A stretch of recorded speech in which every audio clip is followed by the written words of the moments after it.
In this tangle of change, it is important as never before to look beyond the pressing issues of the moment to the forces beyond the horizon. Forecasting is both necessary and will necessarily be a relative failure. Forecasting is both necessary and will necessarily be a failure. It's interesting that they admit that forecasting will be a failure, right? Because it didn't stop them during the rollout of the Big C event. Simple extrapolation of existing trends will not give us realistic answers. The limits to growth had developed an interactive simulation model that produced a variety of scenarios which had considerable significance regarding what was to be prevented. In some fields, such as technology and industry, long-term forecasting is indispensable, and efforts in that direction are being made by some of the most forward-looking corporations, which are struggling to invent new methodologies for planning in uncertainty. It's quite interesting that they talk about uncertainty, and I wonder just how much uncertainty there is, really.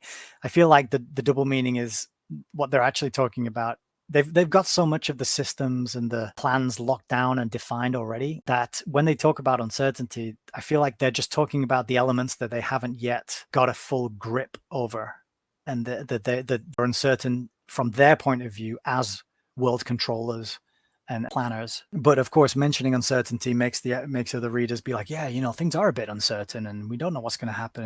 And it would be great if the UN would step in and, get rid of that uncertainty and make everything predictable and standardized. There's a quote here as well, which is, quote, "In the 30s, the American President Franklin D. Roosevelt commissioned his administration to undertake a vast study of the coming technologies. When the study was published, it made a very big impression.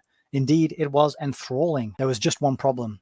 It had not predicted the coming of television, nor that of plastic, or jet planes, or organ transplants, or laser beams, not even of ballpoint pens." Okay. Interesting, I mentioned television as well. The device that standardized the way people behave and think more than any other had up to that point, I think, is the television.